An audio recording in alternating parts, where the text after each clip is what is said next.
Hello and welcome to A Gypsy's Kiss, the vlog. I'm Shelley Carney. And I'm Toby Eunice. Stick with us for a couple of seconds and I'll tell you how to solve the first 5 clues in Forrest Fenn's treasure poem.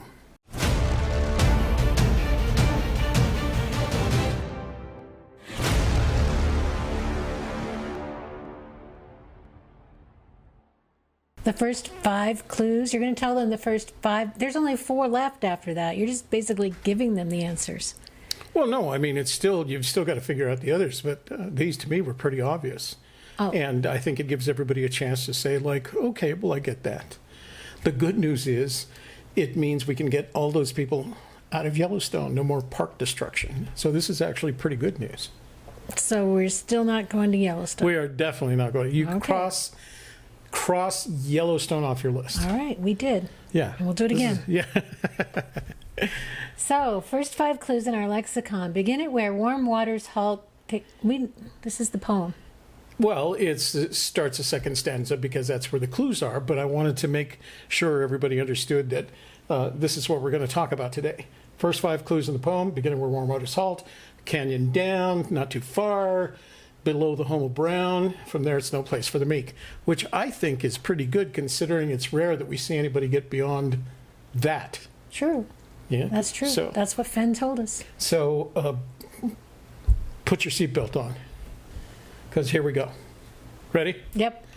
So, beginning where warm waters halt. Hey. What? What's this? That's Yellowstone National Park. We just crossed that off. It's off the list. It is definitely off the list. What I do want to make a point is that right in here, did I make a bigger shot of this? Yeah. So this line right here, the purple one. right. It's purple to us. In Yellowstone National Park represents the outer extent of the caldera. It's the boundary of the caldera, meaning all the warm waters are within that. Inside the purple loop. Exactly. But I told you we're not going to be in Yellowstone, and the distances didn't work out really well for me.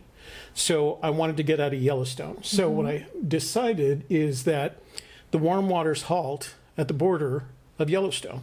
There's no more warm water. Well, there are warm waters like they're all over the United States. But for the purposes of this solution, warm waters halt at the border with Yellowstone, at the North Gate at Gardiner.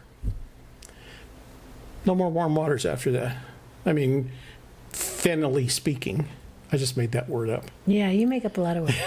It's like Fenn. So does Fenn, yeah.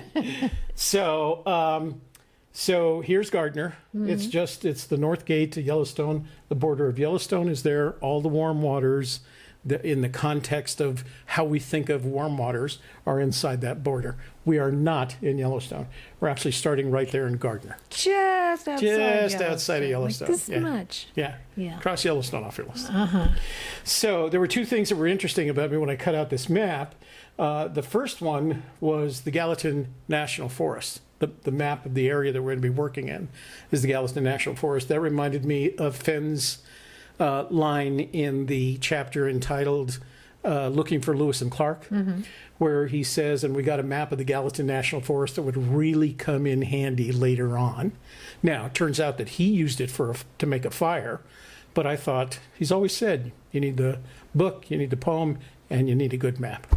And then take a flashlight and a sandwich with you, right? And then light your map on fire, and there's your place. And if you want to make a place, start with your map. So the map that I'm picking in this case is Fenn recommended, Gallatin National Forest. The second thing is I had another, these are those aberrations. The second aberration we've talked about before, the reference to Captain Kidd, his dream of reincarnating as Captain Kidd, and he went to Gardiner's Island. So I think that's a little aberration when we talk about Gardiner, Montana, which again is the northern entrance to Yellowstone. But no going into the entrance. Right. Because then it would be Yellowstone. Yes. Sure. Okay. Okay? Mm-hmm. So the little aberration of there. Yellowstone. Then we want to take it in the canyon down. Here's what's good about this canyon. So we start at Gardiner, and we head down, and we're going to head to this area over here, and I'll explain why in just a moment. The important thing about down? That's down the canyon in terms of altitude. I know it's northwest, but in terms of the flow of the Yellowstone River, it's going that way. The Yellowstone River. It's the Yellowstone, which is even more important. You know, that's the river of the West. I mean, nothing would have happened pioneer-wise and what do you call them, trapper-wise, had it not been for that river. So it's an important river in the history, in our history, but in the context of the pioneer West, right? So Yellowstone River, good place to be outside of the Yellowstone Park. I see. It's Cars Yellowstone Park off here. Oh, park. So we're going to follow the Yellowstone River. So what I'm going to advise my friends out there is that the main thoroughfare through this canyon is Route 89. But you don't want to take that route, because if you take that route, you're going to have to cross the river. What you want to do is take this little road right here. It's called Old Yellowstone Trail. And it's a nice two-lane road, paved road. There's nothing dramatic about it. But you want to be on the nigh side of the river. I just snuck that in there. Yellowstone. Yeah. So the question is, how far do we want to go? Not far, but too far to walk. Yes. And that distance, according to this solution, is between 6 and 7 miles. Actually, when I measured it, it was like 6.1 miles. What does that remind you of? That's how far he walked in the Madison River. That's right. In Too Far to Walk, in the preface, he said he went 10 miles. And then snarky us, we went and actually measured it. And it wasn't 10 miles. It was, depending on where you started, it was more like 6.1 miles. In one case, it could even been 4.8, but it wasn't 10. This, you're going to travel 6.1 miles to the exact. So that gets us to... The home of Brown. Right. Which is a slide of some sort. Well, that's, you know what is the slide of? Remember Fenn's story in the book, the chapter called Jumpstarting the Learning Curve. And what was important to me, I thought at first it was a little aberration, and it could very well be, but he mentions how he used to sneak out of Mrs. Ford's Spanish class. By the way, for you guys searching in New Mexico who speak Spanish, Ford in Spanish is El Vado. Remember when you find the treasure that I gave you that clue. Because you couldn't have looked that up on Google Translate yourself. True. So the only one in the class who knew the trick, the sliding I mean, and even though that rusty old iron thing marked the tail of my breeches pretty good with a heavy brown color. Yeah, that popped out at me too, because why didn't he use the word rust or red? Because that's, you'd think it would be rust or red if you were sliding down an iron, a metal slide, an oxidized metal slide. He used brown. Here's what was interesting to me. Number one, he uses brown 7 times in The Thrill of the Chase. The most visible, of course, is the brown that's in the poem, the one that he's capitalized. Right. All the other times, the other 6, there is only one of those 6 in which he puts the word brown and the word color together in a single phrase. And it's right here, brown color on his breeches. So there's kind of little, maybe an aberration component there, but we have a reference to a slide that is brown, so we want to look for a brown slide. And the nearest brown slide I could find is 6.1 miles north and west of Gardner, and it's referred to as the Devil's Slide. Looks like it. Yeah. You couldn't actually slide down there. It is in the Gallatin National Forest. You can put in below it because there's a parking area. And it's visible, as I predicted, from the road. You can actually see the home of Brown, the Brown Britches slide. And actually, because of the striation of the various sedimentary rocks that were used to create this thing, there's actually a lot of brown in it. I don't want to just say some. Maybe I should say some brown in it. Home of Brown. Okay. Visible from the road. You can put in below it. Now, here's where we get, so now what are we at? 4 clues? Yep. Here's where it gets interesting. Oh, not till now. Yeah. Glad you waited, huh? Here's where it gets really interesting. Okay. So we got to figure out what this, from there it's no place for the Meek thing is. So Fenn mentions Osborne Russell's Journal of a Trapper 5 times in that one chapter alone, the Lewis and Clark chapter. And he, at the end, he even says, whenever I'm I don't know, lazing back and being Forrest Fenn, I take out my copy of Osborne Russell and I read it. I need that Temple, Texas accent. Yeah. I read Osborne Russell's Journal of a Trapper. And you had a sense that even as a youth, that was what kind of motivated him towards the adventure that he experienced in life. So I thought that was interesting. So I went and it's on my Prime account. So I downloaded a copy of Journal of the Trapper and started going through it. And it literally is a journal. It's like reading somebody's diary. You know, it's not a narrative necessarily. It's just like entries along the way, day by day entries of the 9 years that he spent traveling as a trapper in those areas. And of course, it's not every day, just the interesting things. And it was nice because I could search through it. So if I wanted to look for Brown or Meek or any of those things, I could search through it. But I thought, you know what, this is actually pretty good. And it would be a lot easier to read if I was going to read the whole thing, especially because it wasn't a narrative, if I had the book, because I'm just that kind of guy. I'm an old guy. I need the book to read, right? So I ordered the book from Amazon. It came. He still mentioned the book, but what I thought was interesting about the book that I received was this painting.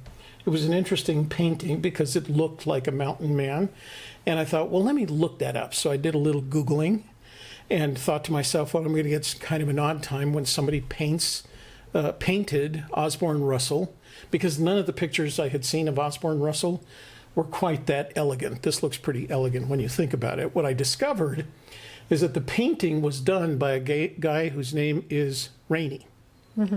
And he painted it when he was in Texas, from his memories in Texas. He sketched it when he was there as a volunteer. But what I thought was really interesting about this is that image reminded me of another image of that kind of quarter turn over the top of your horse, of Fenn when he was 16 and he happened to be on that trip with Donnie in the Gallatin Forest looking for Lewis and Clark. So that's a little aberration that I thought was interesting. Anyway, so I went back to the painting. The painting is actually sent in Texas, Brazoria County, Texas. And it is done not necessarily with Joseph Meek. It was probably sketched by using someone else. And it was done by, what's his name? William Rainey, William Tylee Rainey. He didn't actually make the painting till 1850. So that was, at least 20 years after any of these events occurred up north of where he was. But it made him famous, and it made Joe Meek famous because he had heard the story about Joe Meek being attacked by this group of Indians and how he had to defend himself down to his last shot. And then he made I'm not going to call it heroic escape because he was alone, but he did make an escape that allowed him to live a long and fruitful life, mostly in Oregon. A couple of things that are interesting here is that Joe Meek didn't ride a horse, he rode a mule. So that's kind of artistic license. So that picture of Joseph Meek is on the cover of the Osborne Russell book. One of the covers. I shouldn't say that all of them are like that. So that's where Meek got interesting to me, because we are looking for no place for the Meek. So the question then becomes, why would Devil's Slide be not a place that Joseph Meek would want to be? Well, it's not as much Devil's Slide. He was born in Washington County, Virginia. He went west with William Sublette and the Rocky Mountain Fur Company, and he started when he was 18. He was very young. As a matter of fact, this is a picture of the young Joe Meek, and he worked as a trapper for the Rocky Mountain Fur Company for almost 10 years before moving on to Oregon and becoming a sheriff and a politician. So he had a very successful career. His brother, Stephen, on the other hand, older brother, had this terrible reputation of being a guide that would take people from this area around Yellowstone, from Ohio all the way to Oregon. And I guess at some point he bailed on a wagon train, got lost, and then bailed on a wagon train. So he was kind of a sticky wicket. But so Joe was a heroic character, enough to have a painting about him, survived several scrapes with Indians, is written about several times in the book about Jim Bridger He's mentioned 3 or 4 times, and 2 of those times were about Meek getting away from crows, and not crows the birds, crows the Indians, and getting away from a group of Blackfeet, a large number of Blackfeet. Well, that time happened after he had been separated from the larger group of the Rocky Mountain Fur Trading Company, and he was with a smaller group, and they moved from the Gallatin-Madison River area across the Gallatin Range and over to the Yellowstone, and they were camped right below Cinnabar Mountain when they were attacked a second time. 2 of the men were killed. Their band was broken up a second time, and he was left alone and headed south. Now, he headed south all the way into the Yellowstone. And at some point at Sheep's Mountain, between here and the Yellowstone, killed a sheep. And he was found by 2 Indian friends, Native American friends, friendly Native Americans. And he was sitting there by one of the geysers, one of the vent holes, cozy and warm. This was November of 1929, and he was eating mutton. So there's 1829 or 1929? Did I say 19? Mm-hmm. I meant 1829. Okay. Yeah, we weren't shooting up Native Americans. Well, that we know of. Yeah. So he was sitting there eating mutton when they found him, and there's a cliff inside Yellowstone Park along this route of the Yellowstone called Sheep Eater's Cliffs. Named after him. The point here is this area, because he was attacked by Indians and he had to head south on his own, would probably be no place for Joe Meek, which fits with that. But there's there's more. Oh. So Cinnabar, not Cinnabon. Doesn't look like a Cinnabon. It doesn't look like a Cinnabon. It doesn't look like a good Cinnabon if it was. Looks like the Cinnabons I've made in my life. Cinnabon, Cinnabar, or from Cinnabar Mountain, is a mercury sulfide, and it's very toxic.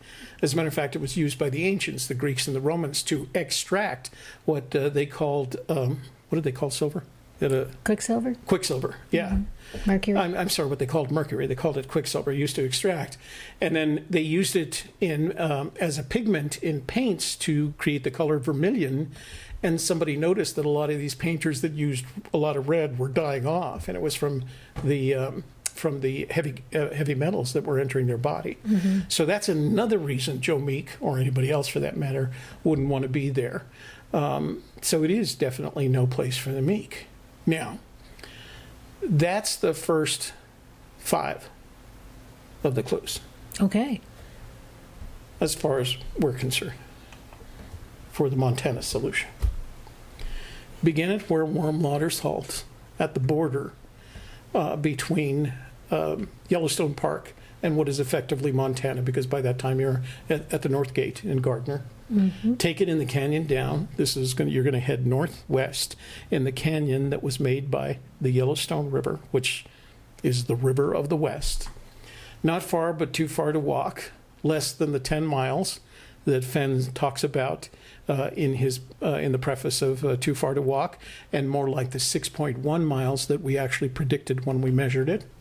Put in below the home of Brown, the slide, Devil's Slide, the brown color on his breeches. I was going to say jeans, but it wasn't jeans back then, was it?